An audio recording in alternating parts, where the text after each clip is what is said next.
Hello there, ladies and gentlemen, boys and girls. Welcome back to the Jolly Swagman podcast. I'm Joe Walker, your host, and just a reminder, my friend and co-host Angus Isles stepped back from the podcast. He's focusing on a new career in New York City. You can follow him on Twitter at Angus Isles. Stay in touch with him there. But the show will go on, although I'll be pivoting the platform, or at least pivoting the brand and the jingle a little bit away from Jolly Swag Men plural to man singular. I think I'll just keep the brand. It doesn't make sense, the Jolly Swag Men, but I kind of like it because it lets us do whatever we want and we don't take ourselves too seriously. But we're going to keep interviewing fantastic guests on a range of topics. I've got some amazing episodes coming up for you soon. This episode is with Will MacAskill. So who is Will MacAskill? Will is one of the founders of the Effective Altruism movement. He's a professor at Oxford University, but he's the youngest tenured professor of philosophy in the world at the age of 32, and he's held that mantle for the last 4 or 5 years. Will has co-founded a bunch of organizations in the Effective Altruism ecosystem. He co-founded the Center for Effective Altruism. He founded the Global Priorities Institute at Oxford.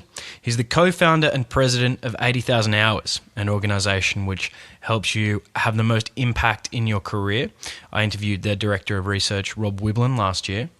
And Will is also the co-founder of Giving What We Can, an organization which encourages people to give at least 10% of their income to the most effective charities.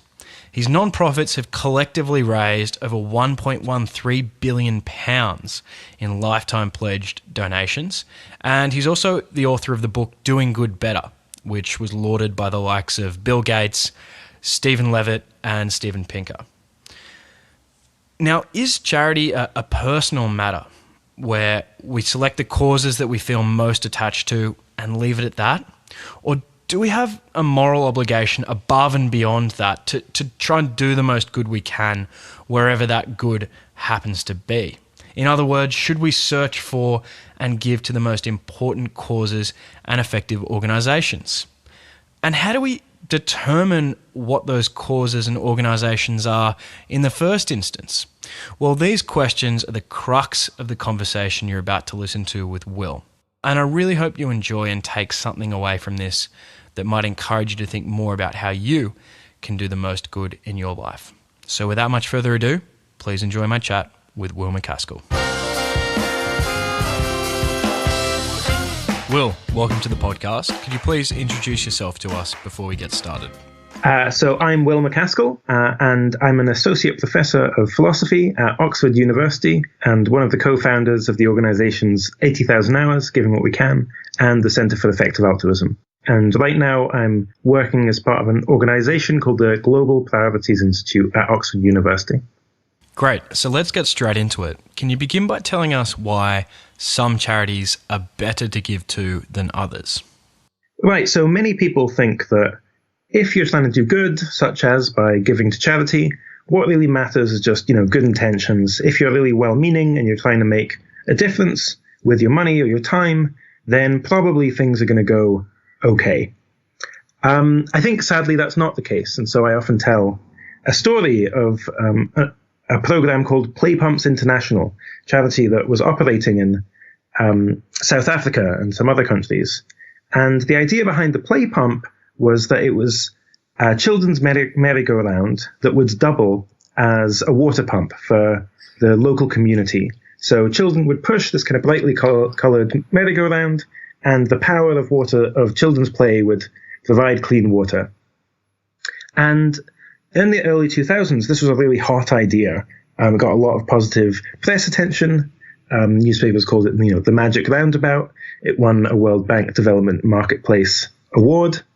And so it would seem like, wow, this is this really exciting way of, it being a win-win. You could provide children with their first playground amenity, and then at the same time, you could provide clean water for the local community. It just seems like this amazing innovation. And so this is exactly the sort of thing that you might do if you're just, well-intentioned and you don't think too much about what you're doing when it comes to doing good. But sadly, there were a couple of studies done on the play pump, and it actually had many different flaws. So, as well as posing a health risk, children would often fall off the play pumps. Sometimes they would vomit from the spinning. It just wasn't very good as a pump. In fact, one estimate suggested that children would need to allegedly play on this pump for 27 hours per day in order to provide enough water for the local community. And the thing is, children wouldn't want to play on this thing, all day. They'd get bored pretty quickly, especially because it was very tiring. Unlike a normal merry-go-round that spins freely, this would need constant torque to pump up the water. So it was left to the elderly women of the village to turn this brightly coloured play pump round and round, task which they found undignified and demeaning. And so when people actually asked the local community, did you want this thing? They generally said no. They would have much preferred the traditional Zimbabwe hand pump, which is very boring, very unsexy, but much more effective. And thankfully, the news, as a result of these investigations by an organization called SCAT and UNICEF, that came to light, and the main funders of the play pump, the Case Foundation, realized that they'd made a terrible mistake and publicly disavowed their funding of the organization and cut off further funding. And that's actually terrific, because that very rarely happens when it comes to nonprofits. It's very rare that you actually get this feedback mechanism where if a charity is not doing a good job or even doing harm, it's very rare that the funders actually find out how good a job or bad a job the charity is doing. And so that shows us that good intentions aren't good enough. Instead of merely asking, well, are people really well-meaning? Are they trying to do good? Instead, we should really be looking at what outcomes is this charity producing? How many people are you benefiting and by how much? And what we start doing at Giving What We Can and what GiveWell have been doing for well over a decade now, and now further organizations like the Open Philanthropy Project, is really trying to work out of all the charities that you could be funding with a given amount of money, which are the ones where if you give to this charity, you will do the most good. You'll have the largest positive impact on people's lives. And it turns out there's actually loads of data that you can use in order to help you answer that question. And in fact, different charities vary not just by a matter of kind of 50% or something, but in fact, different charities can vary by a factor of 100 in terms of how much of an impact they have. So there's like a power law distribution for charity returns. That's exactly right. So what statisticians call a fat-tailed distribution, where the best charities are outstandingly good compared to typical charities.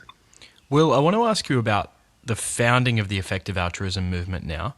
Tell me about the time you met Toby Ord and something about a graveyard. So when I had been growing up, I always wanted to make a difference and had done various ad hoc ventures. I'd ran summer camps for children with disabilities. I'd worked in an old folks home. And I was definitely donating some as well.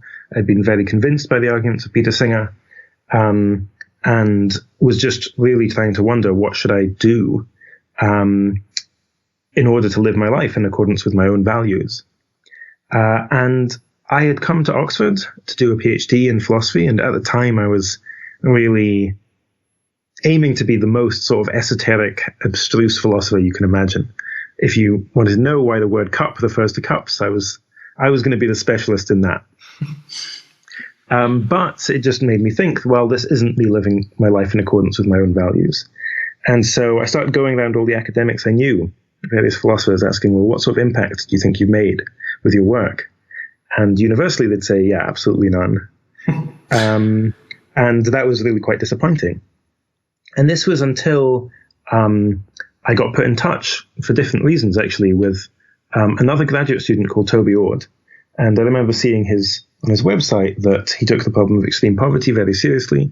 And he now and he has pledged to give what he called the required amount. And I thought, wow, this is just total bullshit. This is just like those other academics who aren't really doing anything. But then we agreed to meet, and we met in a graveyard in Oxford. Not exactly the most romantic place that you might think for a kind of blossoming intellectual conversation. But yeah, this graveyard actually doubles as the gardens for my old college, St. Edmund Hall. And we were meant to just kind of grab coffee, talk for maybe an hour. We actually ended up talking for about 5 hours. And he had already done a lot of thinking, first about, how he could do the most good in his life. So firstly, he'd made a commitment to give everything he could above £20,000 per year to whatever charities he thought were going to have the biggest impact. Then secondly, he'd really thought about all the different ways in which you can have the biggest impact, and dug into health economics and development economics in order to work out, of all of these different programs that you could be spending your money on, maybe that's deworming, bed nets, maybe that's antiretrovirals, condom distribution, how much are you improving people's lives with a given amount of money? And this just completely blew me away. And so I helped him over the next 6 months to set up an organization called Giving What We Can, which encouraged people to give at least 10% of their income to wherever they believe is the most effective charity. And secondly, started doing research to answer this question: what are those charities that can do the most good? So that was 2009. What we realized over time was that these ideas were much more general than we initially thought. So not only could we ask the question, how do you do the most good with your charity, but also how do you do the most good with your time? And so I also helped to set up an organization called 80,000 Hours, which tries to answer the question of all the careers you could pursue, what are those in which you can have the biggest positive impact, and then gives one-on-one advice to people in order to coach them and advise them on how they can have the biggest positive impact with their career. It also broadened in terms of choice of cause areas. So if you want to do as much good, it makes sense to think about trying to benefit the poorest people in the world because they have so few resources. Additional resources can have a really huge impact. But it's definitely not the only problem in the world. And we started to work on this question of what we call global prioritization. Of all the different causes or problems you could be focusing on, what are those where you're going to have the biggest impact? And progressively, the Effective Altruism community started to also focus on issues involving factory farming, where you can have a truly huge impact in terms of reducing the suffering of farmed animals with a given amount of money. And secondly, on reducing what are called existential risks, where these are risks of events that could permanently derail human civilization or, in fact, lead to the extinction of the human race. And these aren't large probability, but the downside would be so great that it can seem to make a lot of sense in terms of expected value to focus on reducing these risks too. So we coined this term, effective altruism, in very early 2011. We actually kind of took a vote when we were founding the organization, the Center for Effective Altruism. We knew we had this really important concept, but we didn't know what term it should have. We briefly were using the term super hardcore do-gooder to refer to what are now called effective altruists. This was somewhat tongue-in-cheek. I led this project to try to actually come up with a name in order that we could name this kind of organization that we were wanting to set up. And we collectively converged on this term, effective altruism. And we didn't expect it to be a real take-off term, but it clearly has been. It's clearly resonated with people. And now it's the case that there are hundreds of local groups around the world based around the ideas of effective altruism, and many thousands of people who are really trying to put these ideas into practice and are using the ideas of careful evidence and careful reasoning in order to try and have a bigger impact with their lives. Now, at what point in that process did you realize that existential risks were worthy of inclusion in the EA movement? Do you remember the moment? I certainly remember the first time I heard about it, which was at this same graveyard conversation, where Toby Ord had mentioned that he thought that it was at least possible that risks of human extinction could be even more important than fighting extreme poverty. And at the time, I thought this was completely insane as an idea. I was much more committed only to global poverty. And then it was just it was progressively over the next year or two that I started to realize the power of these arguments And I think I'd dismissed the idea of existential risks of being a global priority just because of a heuristic that it sounded a bit silly, it sounded a bit sci-fi, to be worrying about things like advanced artificial intelligence or synthetic biology, including the ability to create new viruses, as well as, more well-known existential risks like climate change and nuclear war. It just seemed maybe a bit above my pay grade or something. But now I think, no, we should take the ideas very seriously. I mean, human extinction would involve the deaths of all 7 billion people on the planet, but it would also mean the curtailment of all of humanity's future potential. That's, civilization of hundreds of thousands, perhaps millions, perhaps even billions of years. And it's hard to think that, ensuring that we do continue civilization into the coming centuries, it's hard to think that it could be anything more important than that. I want to introduce our listeners to some of the key concepts in EA now. And one of the most important is the idea of the diminishing marginal value of money. Could you explain to us what that's about and how it importantly helps us to determine which causes we should give to? Right, so this is a crucial concept where it's a very common idea and, actually just very plausible that resources in general have diminishing returns. So, suppose you didn't have any warm clothes, the first sweater or jumper that you had would be really, really useful for you. It would stop you from, perhaps freezing to death. The second jumper that you had would be, still be useful. It means you can actually have a change of clothes, but it wouldn't be, would no longer be life or death. By the time you got to having a 100th jumper or 100th sweater, then it's just like a nuisance. It's just not worth nearly as much, perhaps worth nothing at all, perhaps even negative. And that's true just in general. Similarly, if you think, is $1,000 worth more to you if you're currently living on $10,000 or if you're currently living on $1 million? Clearly, $1,000 is worth more to you if you're only on $10,000. It's going to have a bigger impact in terms of your happiness. And that's crucial when we start thinking about what causes ought we to be focusing on. Because typically, we often focus on just really big problems, often really salient problems. And we don't ask the question, how many resources are already going to this cause?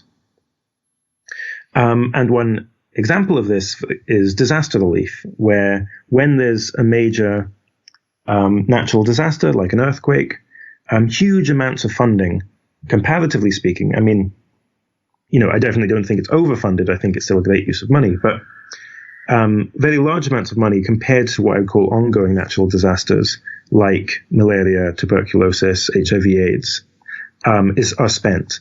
And that means even though obviously it's crucial that we are spending money on disaster relief, I think the impact you're going to be able to have is less than if you'd focused on areas that are more neglected, which include malaria and deworming and tuberculosis. And then I think that applies at the level of broad causes as well. I think the reason you can have such an impact when it comes to animal welfare is in significant part because so little money is spent on factory farming, just a few tens of millions of dollars per year. And the same is true with existential risks, perhaps partly because they're low probability, they're hard to understand, because they sound maybe a bit sci-fi, some of the technologies are still a bit further off. Again, it's only a few tens of millions of dollars that are spent in terms of philanthropic money on this area. And that means you have an opportunity to, as a philanthropist, to potentially have a really transformative impact on this area in a way that, more established causes, it's much harder to have that same sort of transformative impact. Great. So another crucial idea in the EA movement is the notion that overheads, or admin costs, are not the best metrics by which to measure the effectiveness of a given charity. Can you tell us why that's true? So when people hear the idea of kind of effective charity, they often think that the way to assess whether a charity is a good charity is by looking at how much is spent on overheads. They look at, of all the money that the charity receives, what proportion is spent on things like admin and fundraising, and what proportion is spent on the program itself. And the idea is that the lower the proportion of money that's spent on admin and fundraising and other overheads, the better the charity is. And this is an idea that's been championed by charity evaluators like Charity Navigator. And I think this is an extremely misleading idea, potentially to the point of being just, worse than nothing in terms of how people should think about charity. It can be the case that it's good for weeding out particularly bad charities. So it is the case that a very small number of charities are spending more than 90% of their income on fundraising. And that's absurd. Charities like that clearly shouldn't exist. But it's just not that when we're not thinking about those charities, but we're thinking about at least reasonably good charities, it's just not that relevant how much a charity spends on its program versus overheads compared to what choice of program the charity is implementing. So if you imagine the Play Pump again, suppose that Play Pumps International had almost no administration costs. Suppose it was 0%, everyone was a volunteer. That still wouldn't make it a good thing to be implementing. The problem is that the program, the actual Play Pump, is not a good idea. Whereas some of these absolutely fantastic organizations like Against Malaria Foundation, for example, saves a life for every $3,500, or does as much good as saving a life for every $3,500. Suppose it wasted 50% of the money it received. It would still be doing as much good as saving a life for every $7,000. That's still an amazing amount of money. So when there's like such a huge discrepancy in the importance of different causes, and within that, the importance of different programs, then it's the case that how much a charity spends on overheads, is it 10% or is it 30%? It's just not very important. I think when an individual is looking at a charity, my best advice is just to actually defer to experts on this topic, where that might be GiveWell, that might be Open Philanthropy Project's advice for individual donors. We actually set up a set of funds where people can simply give to kind of a world-leading expert within each of the areas of animal welfare, global health and development, and existential risks, in order that that expert can say, okay, this is where I think the very best use of money is at the moment. But if an individual does want to look at a charity themselves, the questions I'd suggest they ask is it on an important cause area? That is the problem that's trying to solve unusually great in scale and or tractable and or neglected? Is there good evidence behind the program?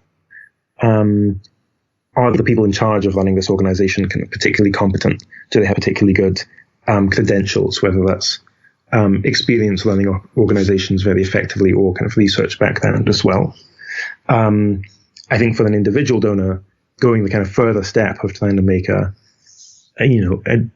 overarching kind of cost-benefit analysis is just going to be too difficult, too kind of time-consuming. It takes GiveWell tens of thousands of years for charity to do that. So this is very different to how people normally give, which is according to their emotions or their gut feeling. Now, an interesting example of where this can go astray is the ALS Ice Bucket Challenge. Notwithstanding their incredibly effective marketing campaign, you were a little skeptical of that movement. That's right. Yeah, people, again, normally give with their kind of gut. In the case of the ALS campaign, I was worried that we might have kind of model licensing effects. I was kind of using this as an example of a general trend within the kind of marketing of charity, which is trying to ask more and more people for smaller and smaller amounts of money. And the worry there is that there's a set of psychological research that suggests that, at least in many cases, if someone does one good deed, that means they're less likely to do a different good deed.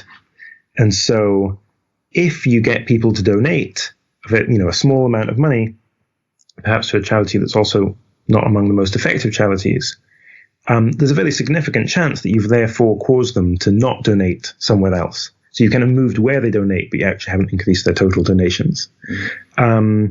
And I think that should be a really significant concern for those in the charitable sector in general who are doing advertising and marketing, and suggests that, well, we really should be trying to focus on, firstly, advertising for those nonprofits that are having the biggest impact with a dollar, but then also ensuring that there's not kind of race to the bottom dynamics where different charities are just trying to squeeze money out of existing donors at the expense of them donating to other nonprofits.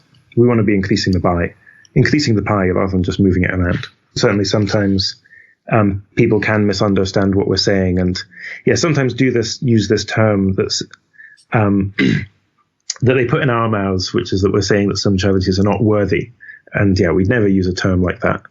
The way I think about, donating to ALS, donating to medical research, great use of money. In a vacuum, if there were no kind of other charities that I thought could have an even huger impact, I would be out on the streets kind of campaigning for people to give more money to that sort of research.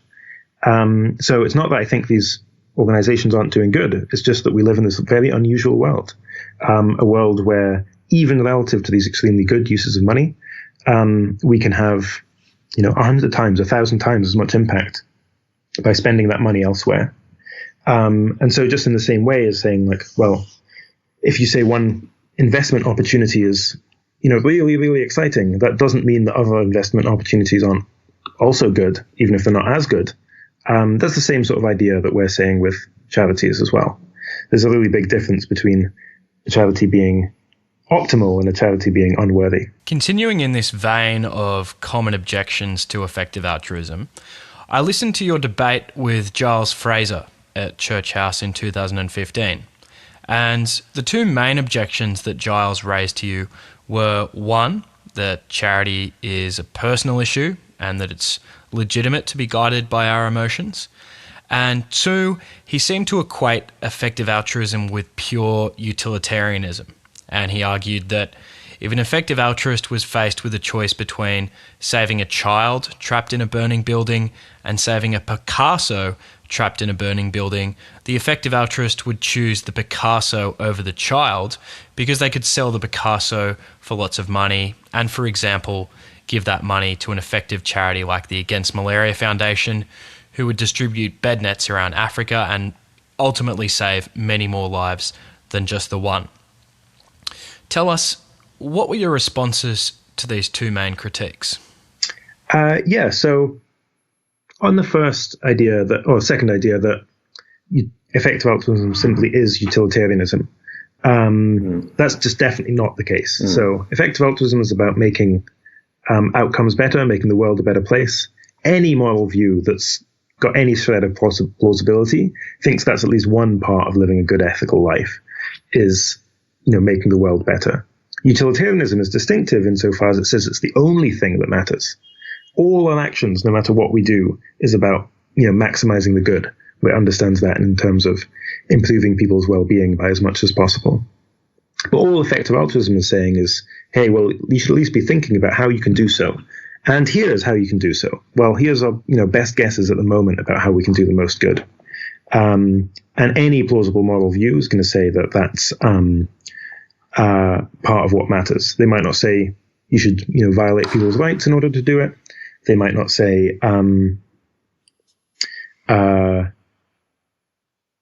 they might not say you're obliged to give away all of your income. But the idea that we should be giving some amount of our income to charity or doing other good things is just perfectly natural part of common sense morality. And effective altruism doesn't really take a stand on how much we ought to be doing. I mean, with respect to the burning building case, Giles Fraser is a philosopher and loves to, as well as a priest, and is, loves to come up with these kind of philosophical thought experiments.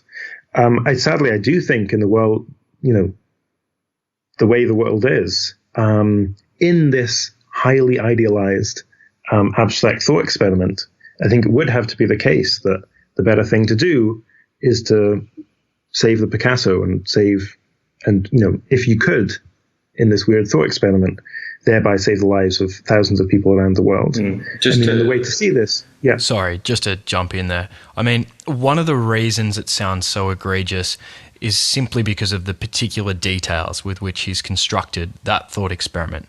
But if, for example, you had one child trapped in a burning building and 1,000 children trapped in another, most people would agree that it would be fine to choose the 1,000 children. That's exactly right. And what's more, they'd think it's acceptable to save the 1,000 children even if the only way you could do so was by grabbing a Picasso and using it to prop open the door so that the children could get out. So in that case, we have no problem with using a Picasso as a means to saving 1,000 lives. In fact, we think that's the right thing to do when compared to one. It's just that in this thought experiment that Giles gives, we move the 1,000 people off the scene. They're like distant strangers. Whereas I think in order to have accurate intuitions, move them back on the scene. That's what Peter Singer does in his Drowning Child thought experiment as well. Don't think of the person whose life you could save on the other side of the world as just some abstract entity. Imagine them, they're a real person right there in front of you. In that case, what do you think you ought morally to do? And that's, I think, a more reliable set of intuitions than when we're just thinking about people abstractly. If you were actually faced with that choice, Will, in some weird alternate universe, which option would you choose? I'd certainly be extremely conflicted. The fact that I think you ought to save the Picasso definitely doesn't mean that I would.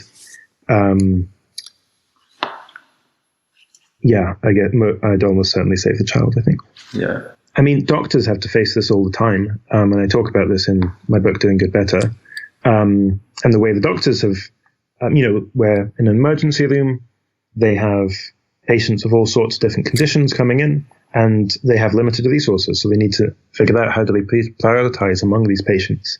And what they've done is the system of triage, where some problems are just so bad that nothing you do is going to make a difference, in which case they'd be deprioritized. Some problems are just, they're not very bad. The patient's kind of going to be fine even if you don't help them.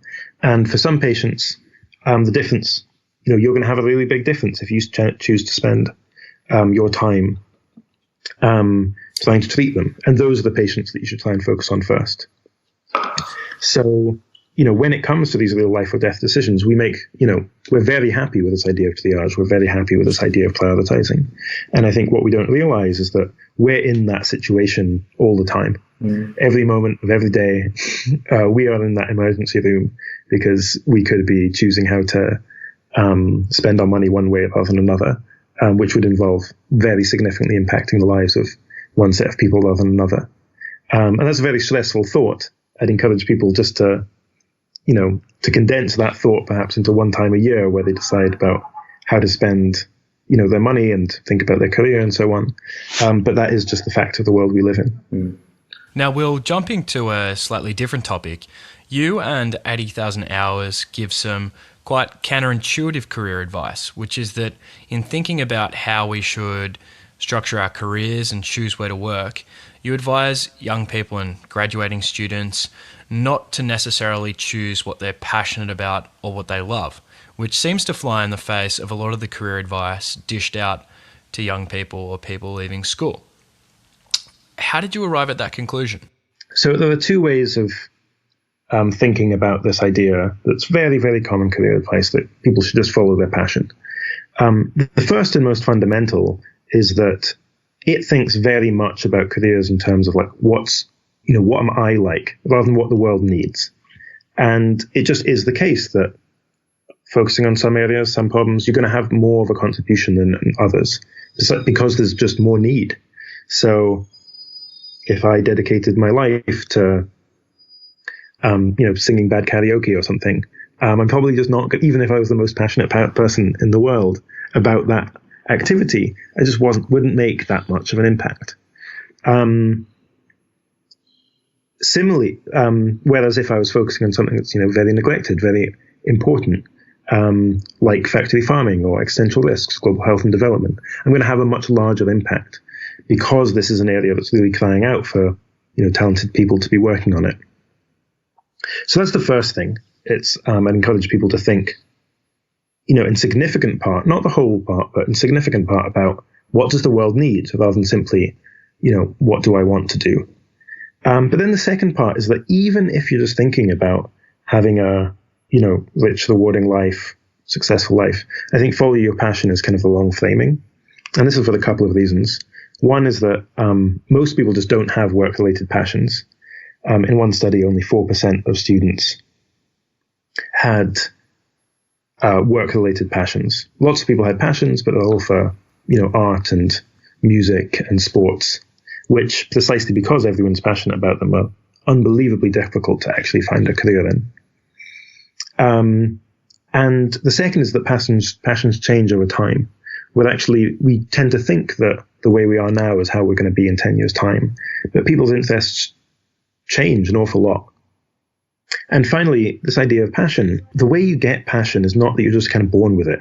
Instead, it tends to develop from being able to autonomously use a skill that you've mastered. So it's in virtue of getting very good at something and then being able to use it in a way that really contributes. That's what ends up making you feel really passionate about this area. So the idea of following your passion really, I think, often gets the cart before the horse. And now that's not to say that you shouldn't think about what we call personal fit, which is, what's the area that I think with work I could become very good at. I think that's obviously crucially important when you're thinking about your career. But I think that following your passion is not a very good gloss on that. And secondly, that it ignores the incredibly important question of just, what actually the most pressing moral problems of our time. Have you followed your passion? Yeah, I think it's just not a question that I can kind of answer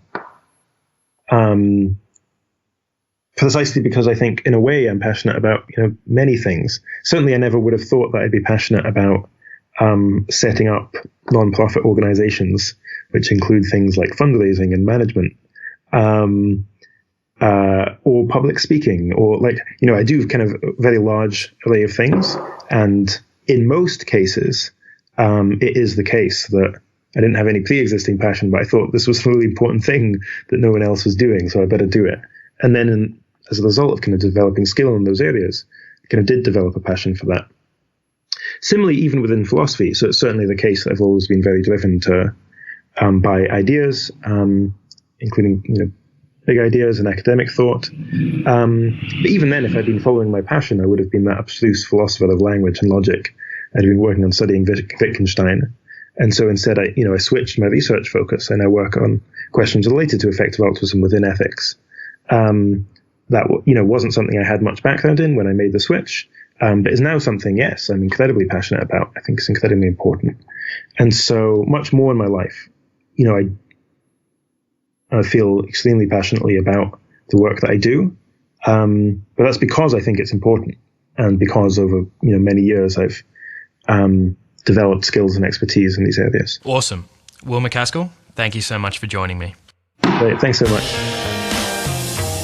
Thanks so much for listening, guys. I hope you enjoyed that conversation with Will MacAskill.